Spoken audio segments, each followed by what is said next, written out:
righty, everybody. The time of 8:30 has arrived, so I'm going to call the meeting to order.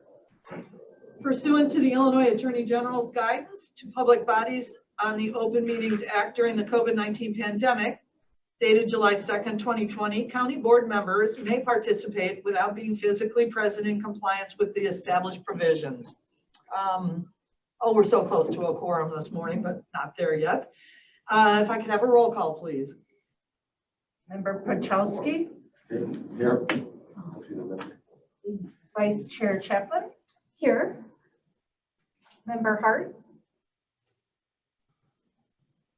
Member LaPlante. Here. Member Chavez. Here. And Chair Rutledge. Here.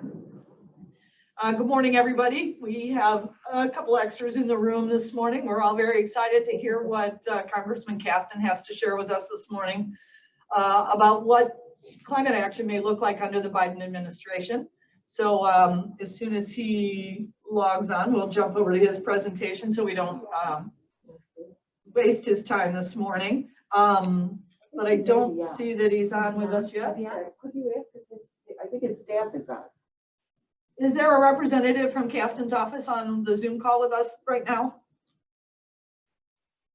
Hello, hello. Yes, hello. this is Gail Kalinich, and Chris Petard is on as well. And I believe Rep. Caston will be on soon. Great. Thank you, Gail. How are you this morning? Good. Good to see all of you. Thanks for all you do.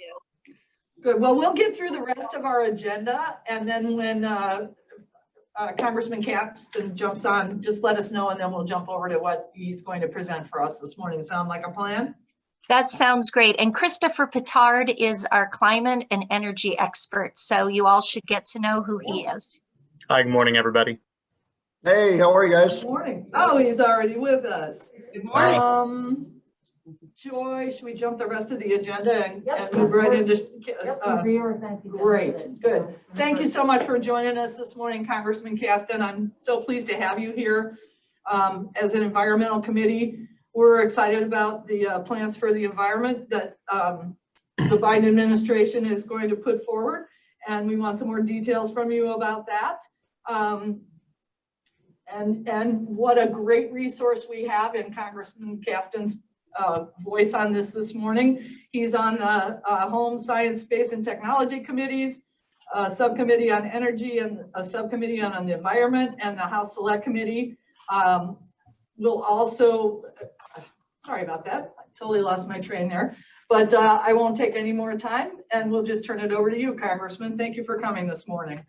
Well, thank you so much for having me, and I want to hear your questions and feedback, so I'm going to try to be brief, but I was thinking how to be useful, and let me sort of start at the things that I'm doing are most nationally impactful, and then work down to the stuff that I think is most locally relevant, and end with some requests from help for you.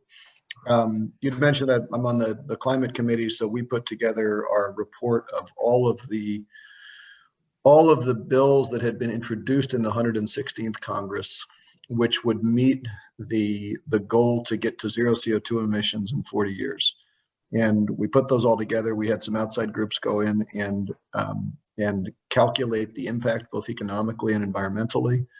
And they did a pretty rigorous job of looking at the things that trade off against each other. So for example, if you commit to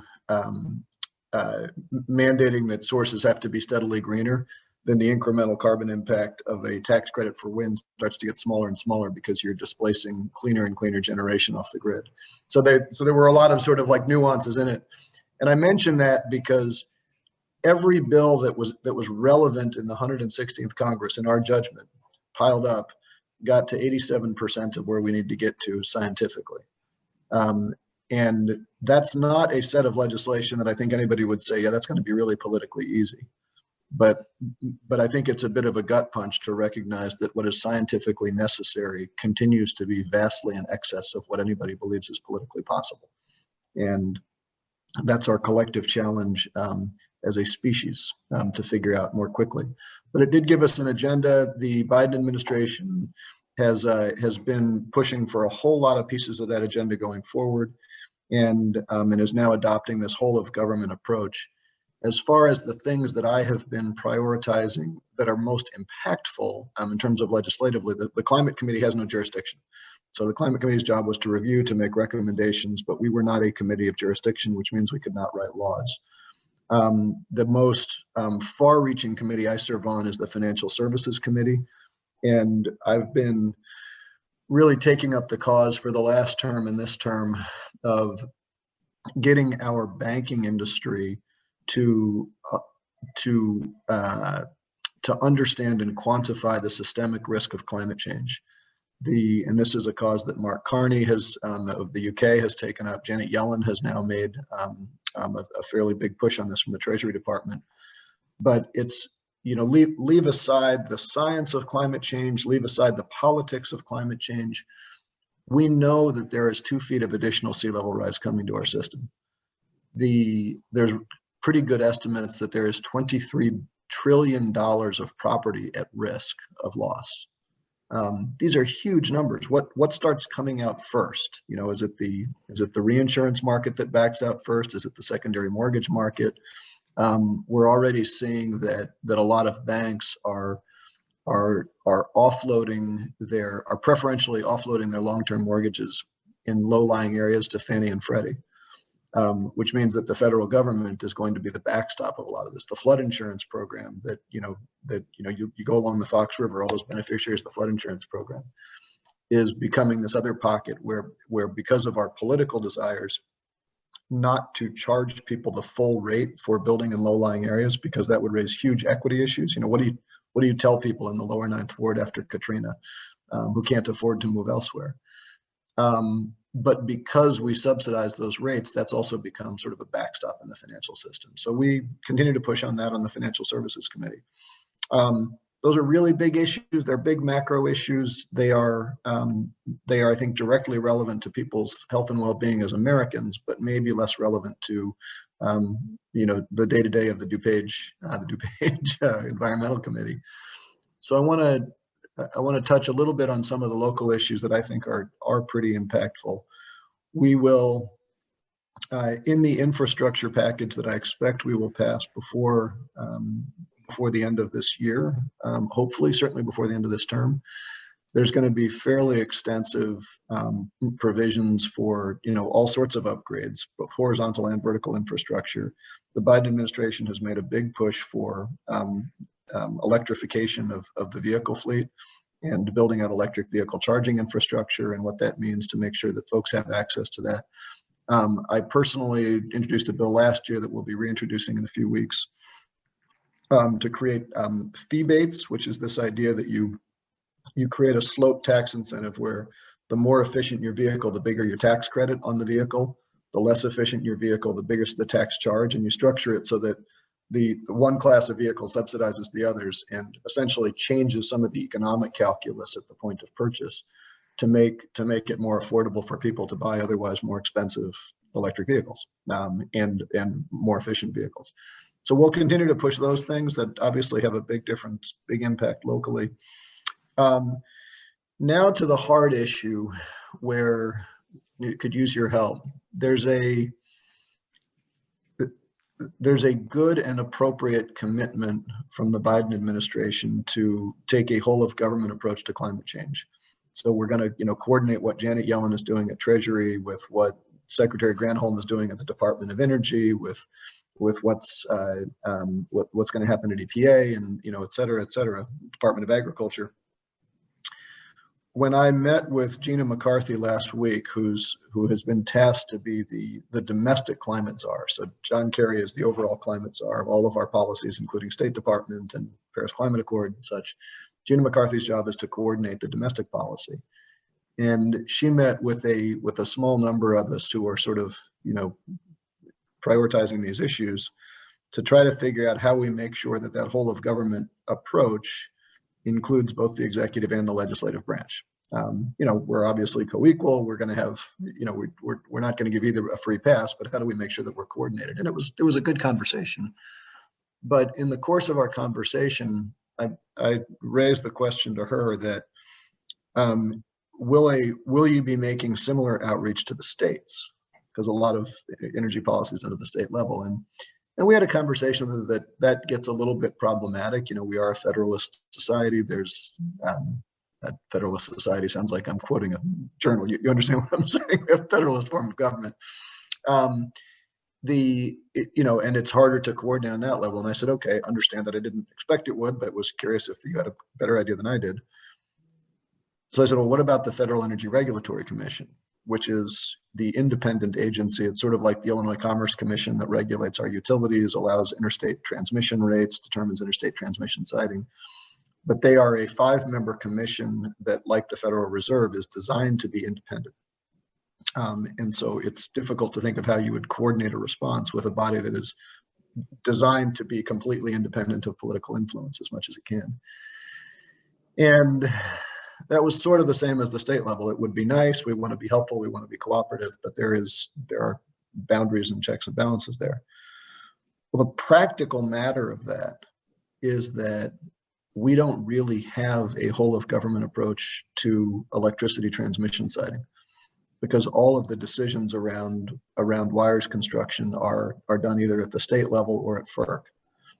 And so we have this gap now where, as we think about, we want to push to green up the electric grid, which means increasing the deployment of renewables, which means all else equal, we're going to move our generation fleet sort of relatively south and west. A lot of solar in the southwest, a lot of wind in downstate Illinois and down the corridor. So a lot of construction opportunities in Illinois, a lot of job creation in Illinois. But we're moving where the generation is, and we're doing that so that we can pursue this electrify everything strategy. Ideally, make more electric vehicles, more electric homes, figure out how to get zero carbon energy into people's homes and get rid of all the emissions and all the environmental justice issues. And it's a noble goal.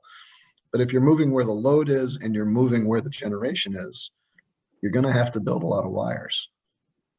And there's a real gap just created by the structure of our government about how we do that.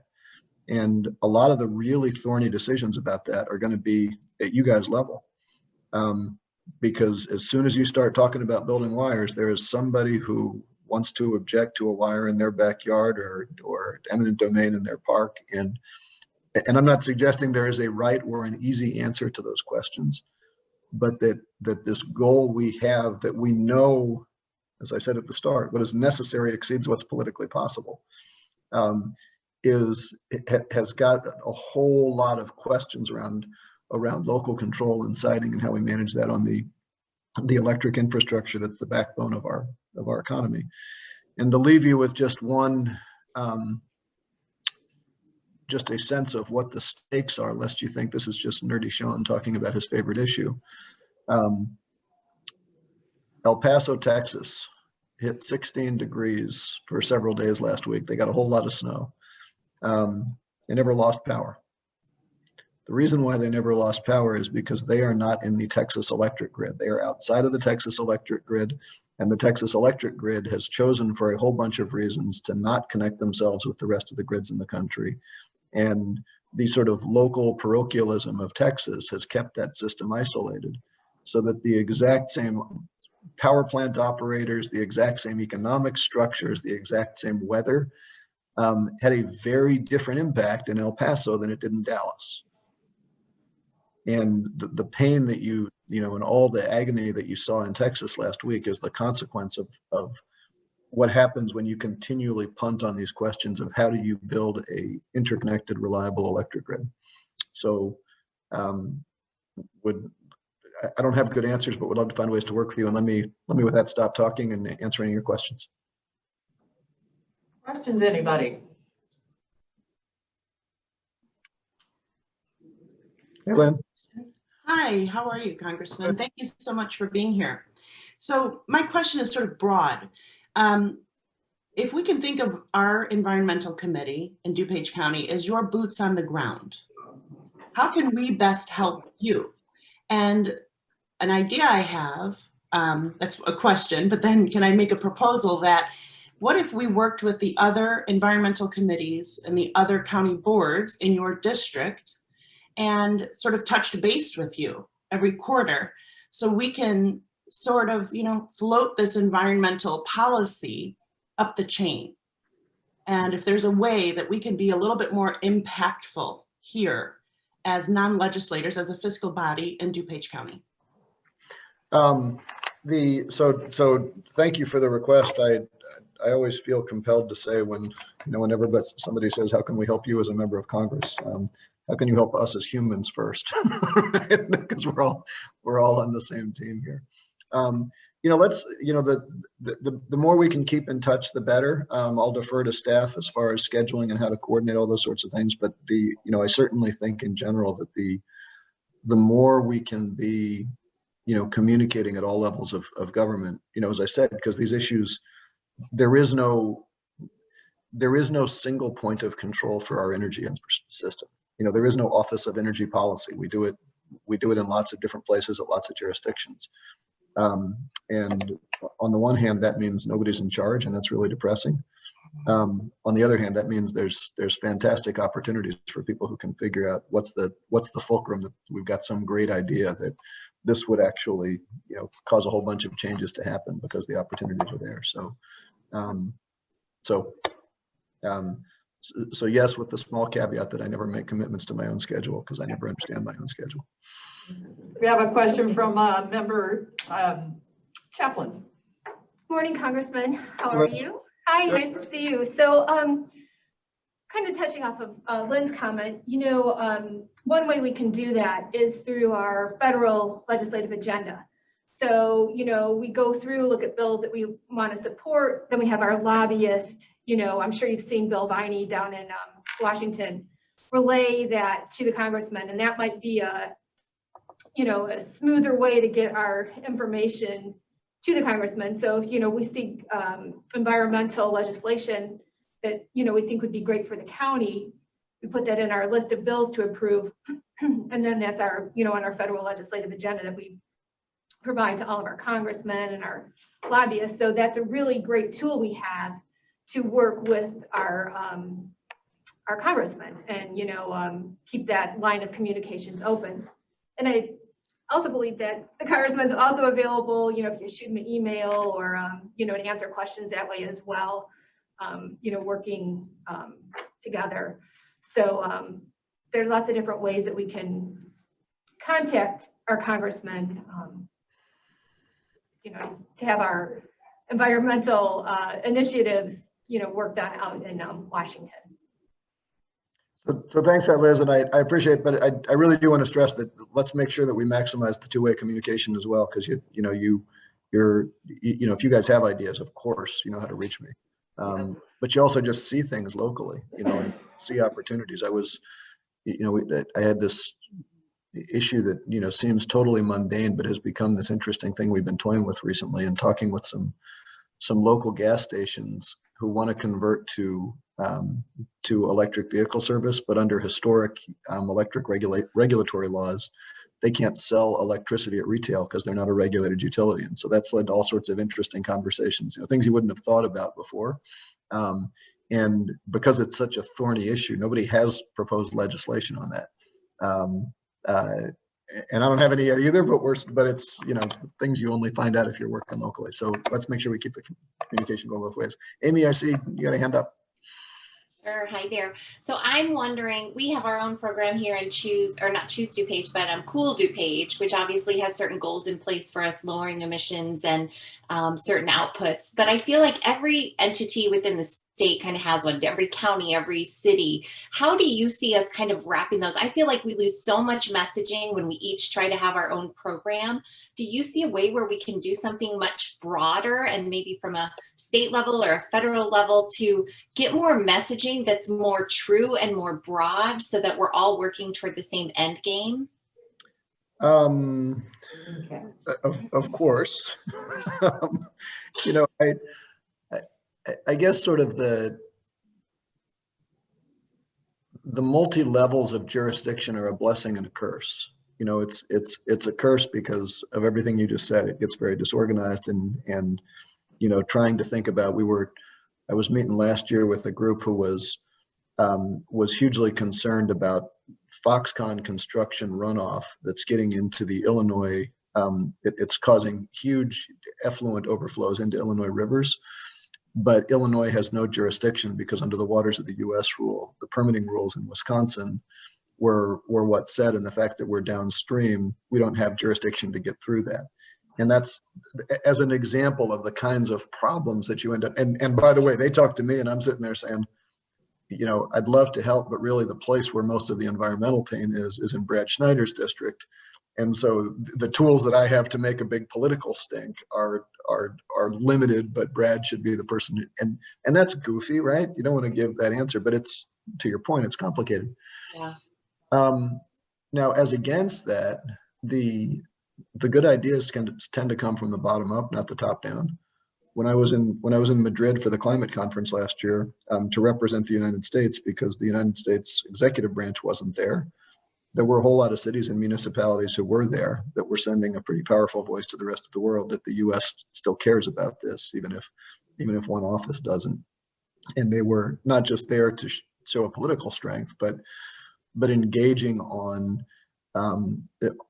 hugely important issues, like, for example, how are we going to do the accounting for CO2 emissions? If you have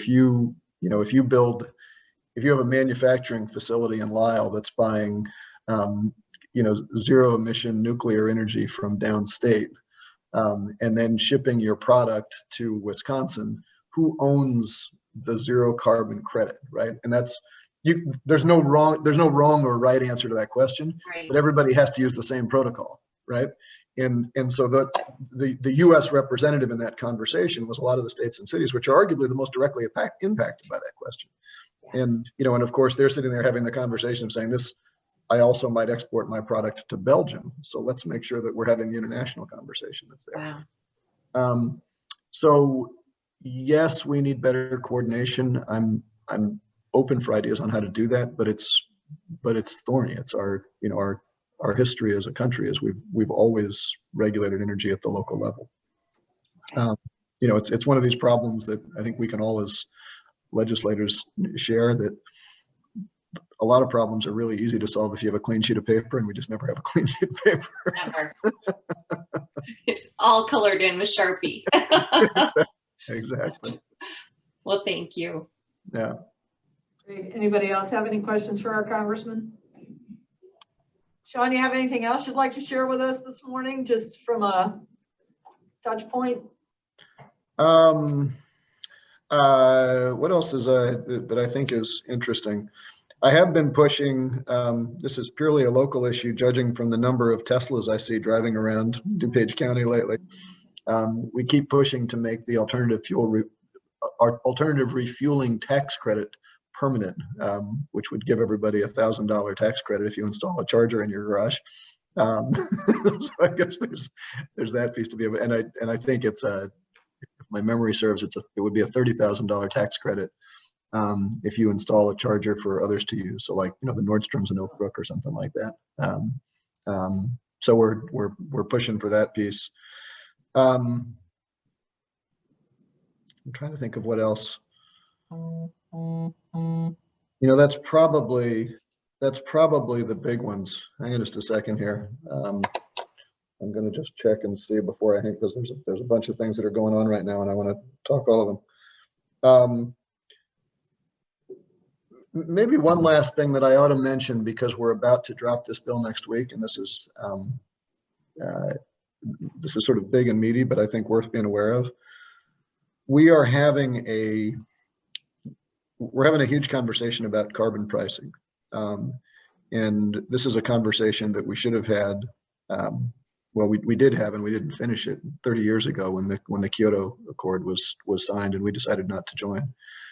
And in the intervening period since then, lots of jurisdictions have come up with carbon pricing, which makes it really challenging to do a federal carbon pricing model, because if you are in the Regional Greenhouse Gas Initiative in New England, or you're in AB 32 in California, you already have long-term contracts with carbon pricing, and federal policy has to overlay within there and fit and comply with all that and not violate existing contracts. I was involved tangentially in the creation of the New England program back when I lived out there a dozen years ago. And we had tried to fix what we saw to be some glaring problems in New England. We didn't succeed, but the problems we predicted have been totally borne out. And so I'll be introducing a bill next week to fix this and be making a lot of push. And this is probably a longer conversation than we have time for. But essentially our observation, 15 years ago was that we have done two significant and highly effective pieces of regulation in our country to use prices to lower emissions. The first was the Montreal Protocol to reduce chlorofluorocarbon emissions. Remember the ozone hole that everybody was concerned about 20 years ago? And the second, which was built on that, was the acid rain trading program for sulfur dioxide emissions. And what's tragic in hindsight is that those were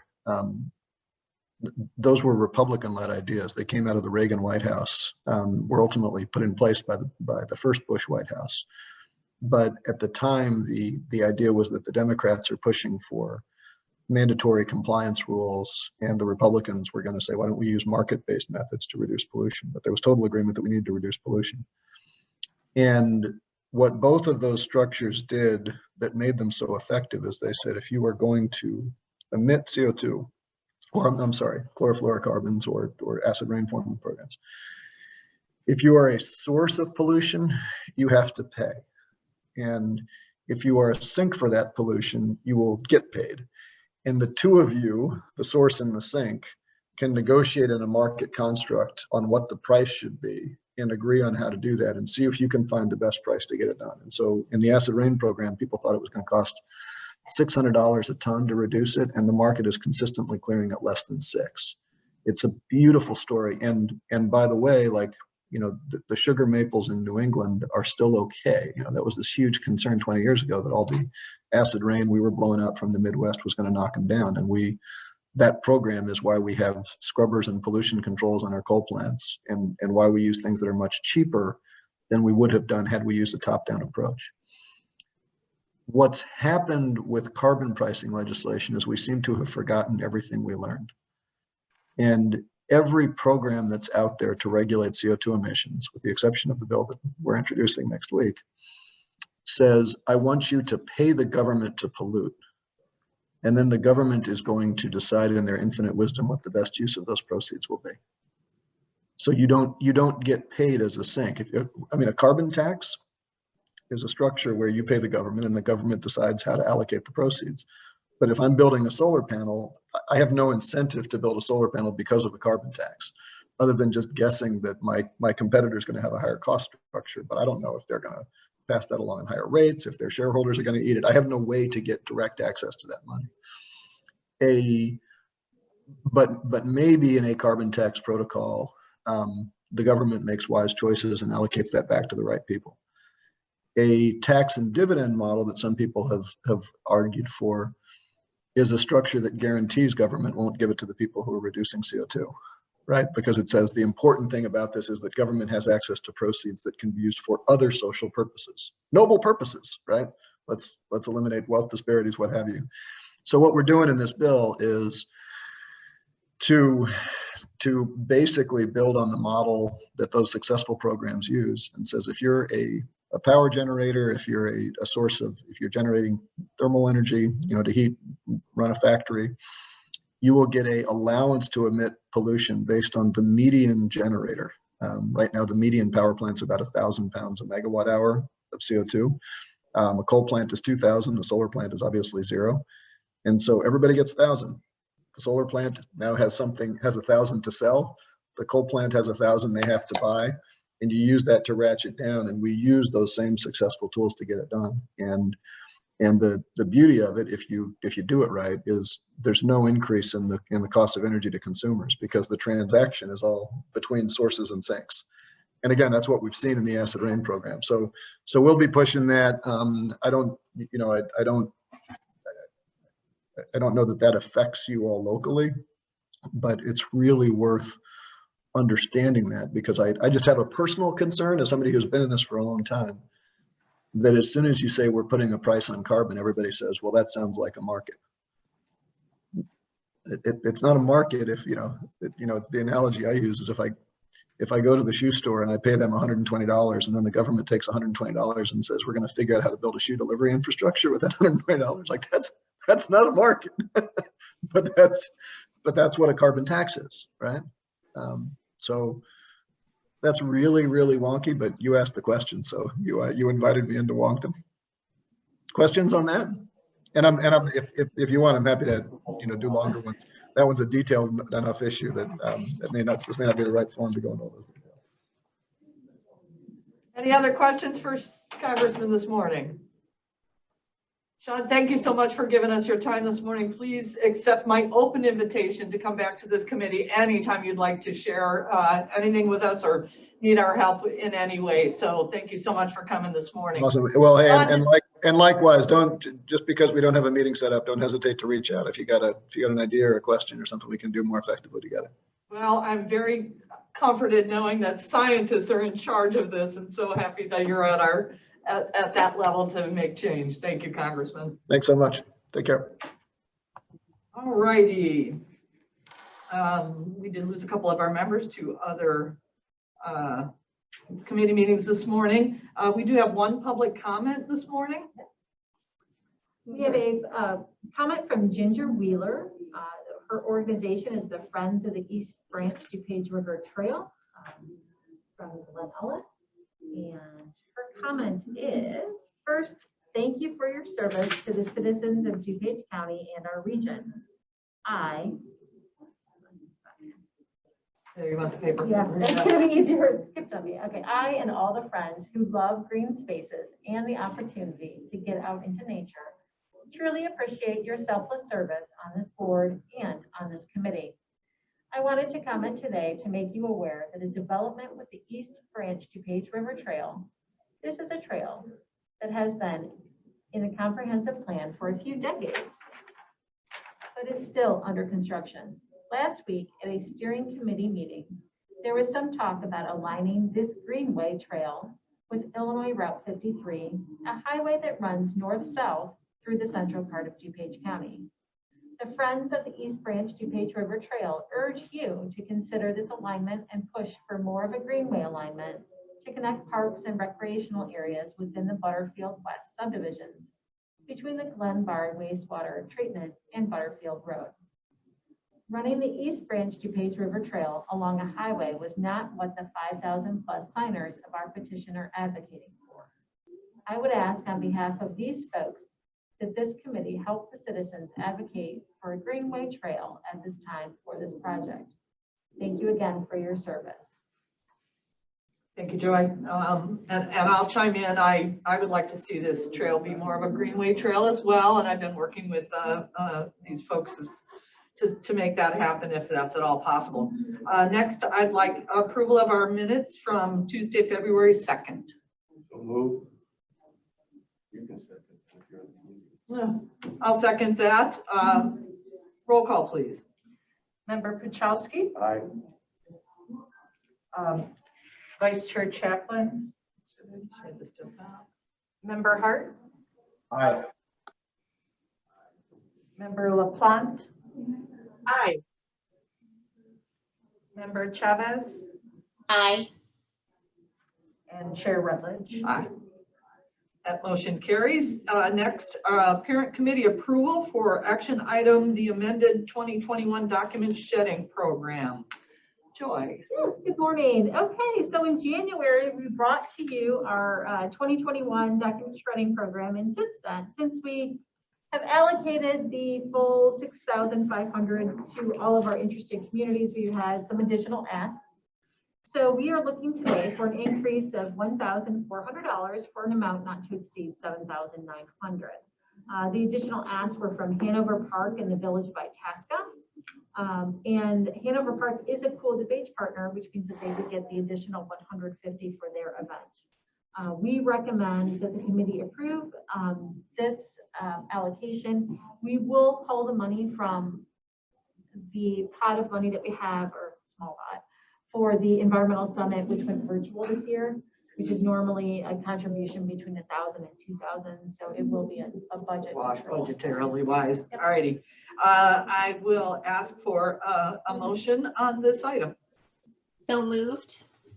Chavez? Second. I'll give it a second. Any questions about this item? Roll call, please.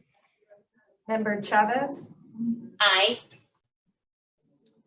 Member Pachowski, Aye. Vice Chair Chaplin, Member Hart, Aye. Member LaPlante. Aye. And Member Chair Rutledge. Aye. So that item is approved. Does anybody have any old business this morning? Any old business? Seeing none. Any new business this morning? No new business either. I'll ask for a motion to adjourn. So moved. Second. Roll call, please. Member Pachowski, Aye. Vice Chair Chaplin. Member Hart, Aye. Member LaPlante, Aye. Member Chavez, Aye. Chair Rutledge. Aye. And we are adjourned. Thank you, everybody.